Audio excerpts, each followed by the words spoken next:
Hai guys, gimana kabar kalian?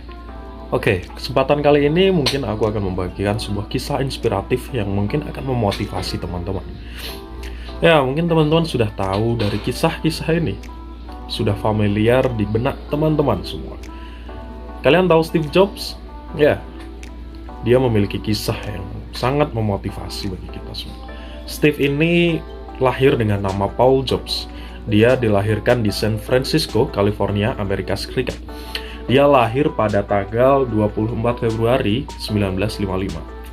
Ayah Steve ini bernama Abdul Fattah Jandali dan ibunya ini merupakan seorang warga asli Amerika yang bernama John Shelby. Nah, Steve ini terlahir dari keluarga yang kurang mampu dan ternyata teman-teman, John Shelby ini hamil karena sebuah kecelakaan. Ya, ini cukup menarik. Kemudian John Shelby ini awalnya bertekad akan mengadopsikan si Steve ini kepada sebuah keluarga yang merupakan seorang sarjana yang sukses. Namun setelah lama dia menunggu orang untuk ada yang mengadopsi si Steve ini, ternyata tidak kunjung ada yang akan mengadopsi Steve ini. Bahkan ada orang yang sudah datang, namun ia merupakan seorang yang tidak pernah lulus kuliah dan juga tidak tamat SMA, teman-teman. Kemudian dari situlah si John Shelby atau ibunya si Steve ini berubah pikiran. Dia bertekad akan menyekolahkan anaknya hingga perguruan tinggi. Kemudian 17 tahun kemudian Steve Jobs ini berhasil kuliah di sebuah universitas yang hampir sama mahalnya dengan Universitas Stanford. Sehingga tabungan orang tuanya yang hanya bekerja sebagai pegawai biasa itu habis untuk membayar biaya kuliah si Steve ini, teman-teman. Kemudian saat itu si Steve remaja ini mengalami sebuah dilema yang luar biasa.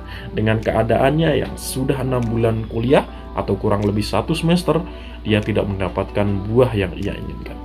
Ya, akhirnya karena juga tekanan ekonomi dari orang tuanya yang telah menghabiskan seluruh tabungannya untuk pendidikannya, maka pada akhirnya dengan rasa takut dan juga gelisah, si Steve ini memutuskan untuk berhenti kuliah. Steve menganggap bahwa keputusan ini adalah yang terbaik bagi orang tuanya.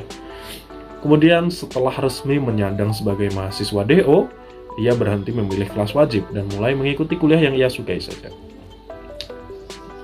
Siapa sangka dia itu memilih kelas kaligrafi, teman-teman. Ya, ini memang sangat di luar nalar.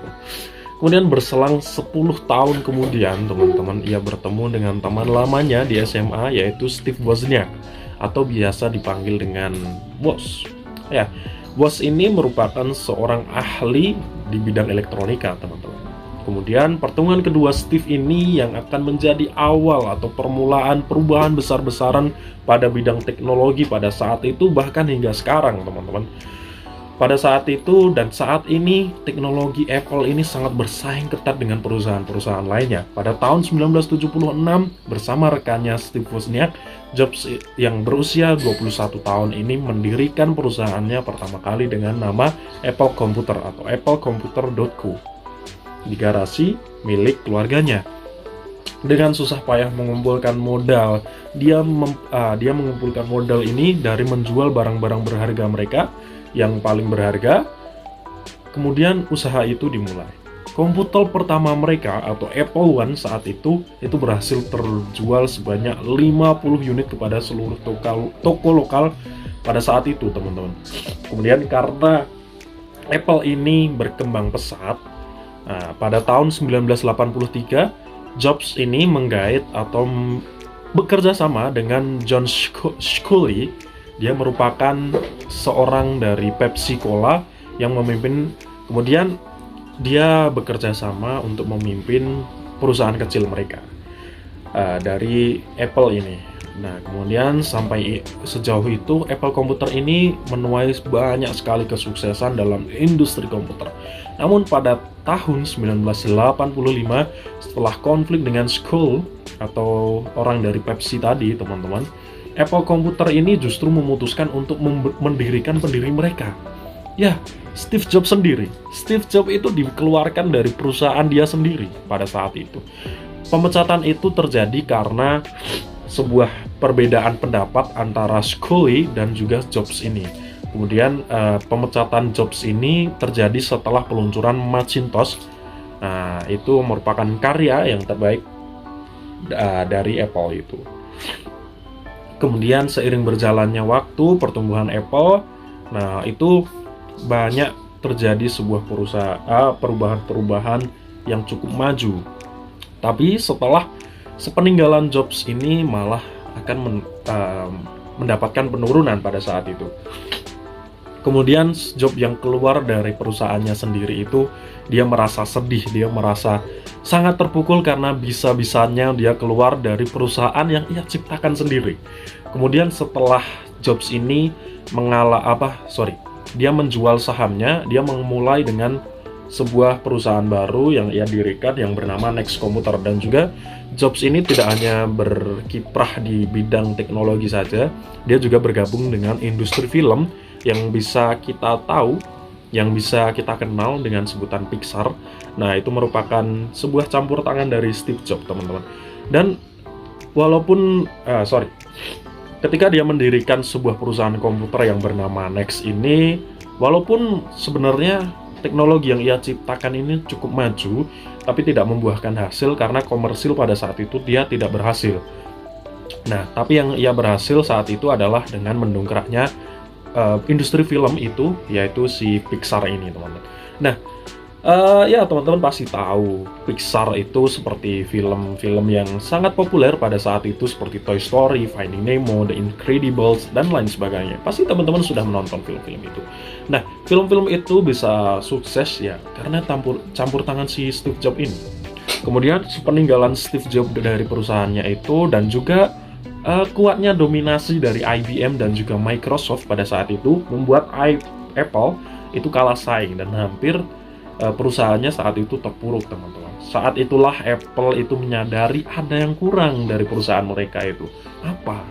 Ya, otaknya sendiri, otaknya itu dibuang dari mereka. Akhirnya pada tahun 1997, Jobs dipanggil kembali oleh perusahaan itu untuk mengisi kedudukan pimpinan sementara.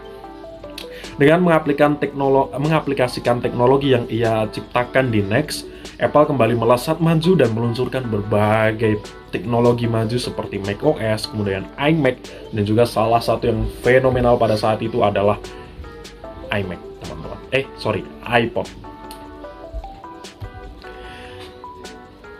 Nah, kemudian dari situlah banyak perubahan-perubahan besar yang diciptakan oleh Apple. Nah, banyak hal yang bisa kita contoh dan kita pelajari dari sikap dan juga sejarah hidup Steve Jobs ini.